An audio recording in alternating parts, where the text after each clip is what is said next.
Chilling, man. What you got? What you got on and popping? Right now I'm really just I go to Northeastern. I'm on leave of absence right now, just taking some time off from school. Just moved back from interning in New York for like 6 months, and yeah, just making music and playing Pac-Man. It's weird. Listen, it's real weird because you listen to a lot of rappers out there and you hear like they put on a persona when they're rapping. He literally talks the same way he raps.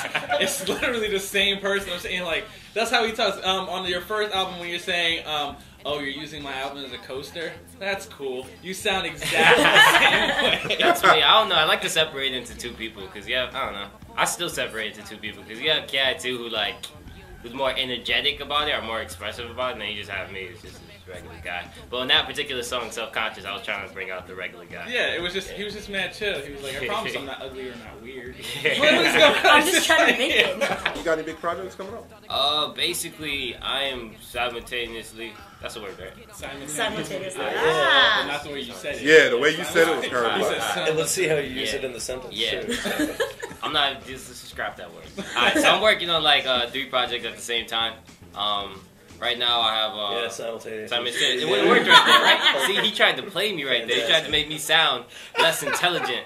This is Black History Month, man. I'm supposed to be up here. I'm supposed to be up here.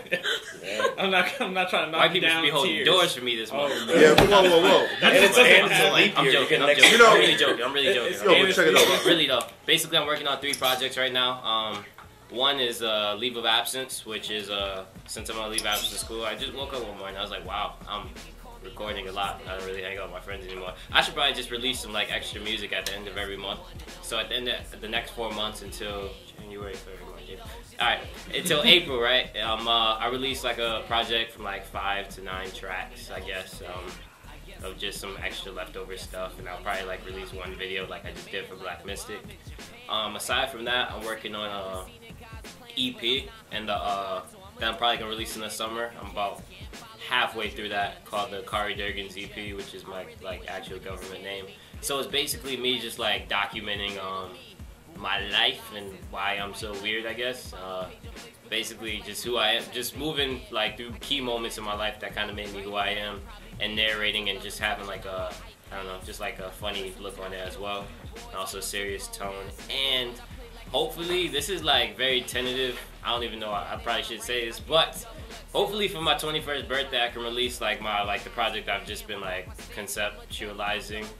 I like this. I like the way he said it. Hopefully for my 21st birthday, which is September 28th, sometime in that week I want to release the Ocean State Great, which is like, I released a mixtape called, it was my first mixtape, the Ocean State Great, but I'm gonna redo it and everything like that. Now that I have the means, I have the producers, I have the like support, I got like I'm in the right position. But if I could finish something that I'm like completely satisfied with, because this is gonna be, I consider this my debut project basically. I've done like a bunch of other projects, but this would be my debut project, and if by that time I can do it, I really want to release it, have a release show, my actual birthday on that Friday. What are you doing personally to try to get yourself out there more aside from these interviews? Basically, not to like throw my whole game out there, but I was just interning in New York for a marketing and publicity company, and before that, a lot of rappers don't know this, how much goes into PR and how important PR is these days, especially when everything's the internet and your fan base is going to be the internet, and they're going to find out from you on the internet, which is blogs.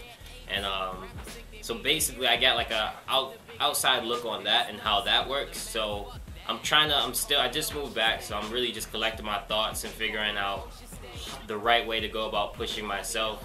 I'm short on funding basically, so like I do it, like just seeing that, knowing that I can do that myself and stuff like that is just that's another step. Another step I'm taking is I'm going back on the wow, I really hate to say and just say words like that. Yeah. But The Last Kid on Earth, I'm going back and doing 3 videos for that. What songs? Contradictions, Boys and Girls, and Ocean Deep. That's what's up. And then we're gonna do like professionally shot videos. And then SOS again? Yeah, yeah. SOS is who's gonna do all of them. SOS Boston, shout outs to them, but. Yeah, we're both at like a good, like they should be more known than they actually are too. So do you have like I know we always ask people about this, like team? Oh yeah, I have like my team is pretty. I don't know. It varies, but there's 2 people. My boy Joven at Sinker Swim Society, and my boy Marquise at Fresh Baked Goods. He works for Karma Loop now, and he does like a lot of stuff over there. But those are like my immediate team. When I do like editing, when I do like random videos like the Black Mystic, I shot that with my boy Joven's camera. Are they in that video? The one bad room full of mad niggas? Nah. Those are my homies from back home. Those are like, that's a whole nother like thing I have going on back home. But did you see the promo video for my show in Providence? Is that the one, the dope one? Yeah, the swag dope one. yeah. So the dude sitting next to me, that's Marquise, and the dude who was filming is my boy Joven's. We were at my boy Joven's crib. He lives up here, goes to Northeastern as well. But that's like my immediate team right now. Though it's expanding. I'm working with this blog out of Boston called The Chicken Donut, and basically yeah, they're up and coming too. So it's like yeah. So what's your nationality? I am slave ship African American. Yeah! There's 2 of us in here now.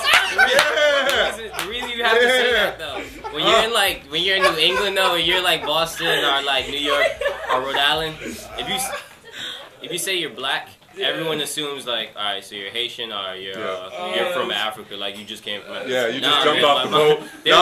There was a slave master somewhere. I'm too light skinned to be straight from Africa. Yeah. I'm sorry, we cannot use him. That's why I said. I wish I could put that on my college like resume and everything. Slave ship. You should next to other, just write it. Slave ship. How do you deal with making new tracks? Like, I mean, you said before that it comes from your experiences, but just kind of like that. I mean, that's usually how I make my songs. It's all freestyle, so I go back and kind of, you know, rehash and take out words and stuff. How is your process? Hashtag.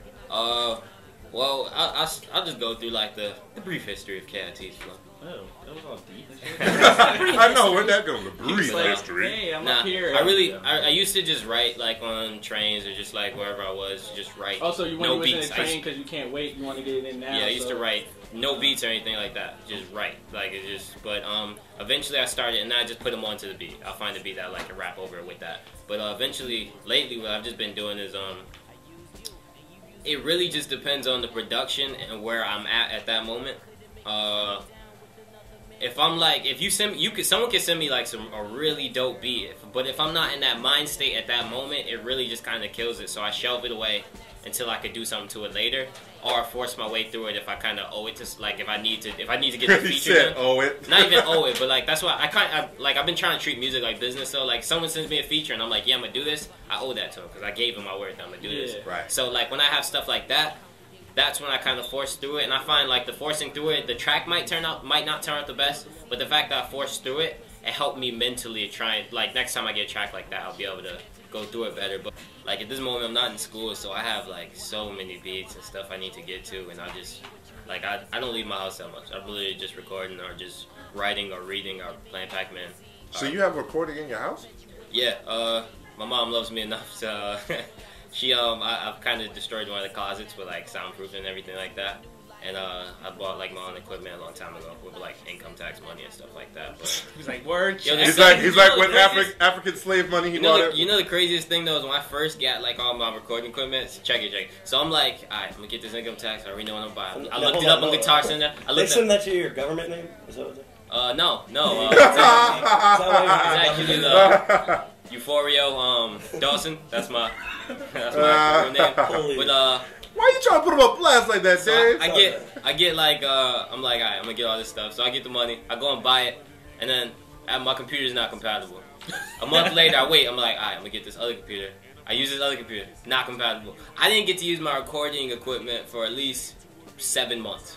And right now, I'm gonna just because I've been feeling I've gotten this to my peak mixing wise that I can learn on my own.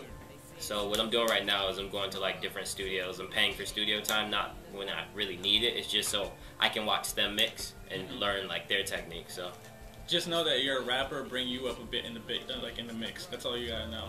Pan out, bring you up in the mix. Yeah, that's it. But I don't know. Double too much on stuff. I've been getting into like I don't know, just like having all the session files, like all the the sounds and just mixing them all together, trying to make it a good overall mix and stuff like that. So have certain things pitched a certain way, just kind of bring out what you want on the track. What do you? Have you done a gig as of yet that made you feel like, wow, I'm actually here, or this is something that I'm definitely feeling? Oh, my last show, every show I step it up. I feel like it just gets better each time for some reason. I have no clue. Even though I had like I have bad shows every once in a while, but the best show was actually my last show, and it was in Rhode Island. I just came back from New York, and just like, if you are a rapper in Rhode Island, you get no love. Like, it's just like, your friends would be down for, like, they'll click like on your Facebook, but if you try and get them to show up anything is, no, it's not gonna happen. Like, but, I already click like. What else do you need from me? Damn. Yeah, like, I announced I was coming back to Rhode Island on Facebook. I booked 3 shows that same day and everything like that. Just that feeling of, like, love now. Now coming back, I have, like, a different... People are listening more and stuff like that. When I walk through the mall, people say they heard my music. So, but, like, this show was, like, my headlining show. My first headlining show back home is at this new venue called K.i.T. I had 50+ people, which isn't, like, crazy or anything like that. But for, like, a show in Rhode Island to get, like, your friends to come out and stuff like that, and just different people, like, I made, like, a bunch of fans that night and just... connected with different people, and my set was just on point. So that was my best show. Like, I'm not even gonna lie, I killed that show. But my worst show happened to be at Northeastern. Oh man, this is gonna be great for everybody that was gonna come. But it wasn't actually like a real show. It was me and this dude performing during halftime at a basketball game. Oh no. Yes. Oh no. Yes. So the person who had us like do the whole thing, because it was through one of the student associations. Apparently there was like maybe 5 people in that whole building who knew we were gonna perform that worked there. So they're like, who are these random? I know. Who are these dudes sitting behind us? Like, not even the people in the crowd, just the people working there were like sitting at the table at the basketball games where they have the score and everything like that. Like, they didn't even know what was going on. They're like, how they get VIP seats? And they're like, all right, go on. And then we go on, stuff like that. So what we did was, because it was 2 rappers, we both just like, we had like a small time. So they played one rapper first, and then me, and faded our tracks into each other. So the fade, so he's rapping and everything like that. I'm just there, like, I don't know, hyping up his track or everything, whatever. It was awkward. I think of this though, like, this is like the Coliseum. Like, this is like rapping in the Coliseum. You got people on this side, you got people on this side. There, and you're just in the middle of this court with no one around you. Yeah, you have to kind of like spin around to make sure you're showing. I'm losing the beat. You gotta make sure you're showing everybody love. And like, but I don't know. We just picked one side and just went with that. But it already feels awkward. So he's rapping. What we did was we cut out his 3rd verse, but I guess he just didn't realize it. So he kept going. He kept going as I was starting mine, and I just felt like I was just. What's happening right now? Like, I'm going, I hear another I'm in the voice. middle of this court. You know, you have those like moments that make you feel like everyone's just around you laughing at you, something like that. I'm in the middle of a big ass basketball court. Like, it's figurative and just literal. So like no one's laugh. They didn't laugh or anything like that. But like, it's just everyone's just, you look up and everyone's just like, what's happening right now? And they played this on Northeastern's TV too. So another bad show. Damn. BC. All the colleges. He's just going like every Massachusetts. You gonna say UMass next? I'm gonna set up the environment. I already knew how it was gonna go, because what they had is they had the DJ. If anyone knows sound, and if you don't have like that's what feedback monitors are for, so you can hear yourself, so it doesn't sound like it's distant. So yeah, it's like right in front of you. You think you're behind the beat because they were far away. So they were in the corner, and they had like sound. Yeah, they had like the yeah. You hear it right now? You hear me? I hear your voice. I hear it's you. pretty deep, man. Titties. But you got like them in the corner with the DJ stuff, and you got like it was a fashion show, or I don't know what it was, and then you got this like little strip that has no stage, it's just a red carpet and people sitting on like floor level, so you're standing up above people already. So I do like, every time I go to a show, I observe, and then sometimes I change my song, sometimes I change the way I'm gonna approach it, sometimes I change just the order of things. But like this one, I was like, I can't really do anything. So before I even go on, they have like this is just funny. This is just a funny part. Alright, so it's a Haitian fashion show. Oh no. Uh-oh. And I guess they have like this group of girls talking about Haiti who like went on a trip, and then one of them, not even just starting anything, it was just this white girl in the middle of two like black Haitians and everything like that. And what she says at the end of her thing is, "I love your people." Oh. That's just not like it. I quit. It was such an innocent thing, but that's just like you don't say that. The crowd was instantly like, they were like judo jump. It was like everything stopped. But I dropped. I guess they just like no one else seemed to be bothered by it. We were sitting off from the fashion show, mind you. Me and my homies, like my people, and then. So I go on stage, which isn't a stage, it's a carpet on the rug, and people are sitting on the they're like sitting in chairs, and I'm just imagine me just standing up right now. That's it. And I'm just rapping like it's just like and I'm walking around, and I'm losing I think I'm behind because like the feedback and everything like that is just not there, so I can't hear myself at all. So eventually I'm just like, okay, I'm just gonna talk. So I just start walking and talking and just I'm talking my rhymes and I'm really into it and everything like that. And apparently I guess Boston College doesn't get a lot of good hip hop acts because apparently people were telling them they liked my performance and it was just He's the best. I want to tell people where they can find your music. I was about to go say it for him. I'll just plug it for you. At www. My website, my website is theoceanstategreat.com. I came up with that back when I was with the chicken high school. Nah. It just sounds nice. I was watching some dude in Rhode Island. He called himself the Ocean State Great. So I say it all the time now. So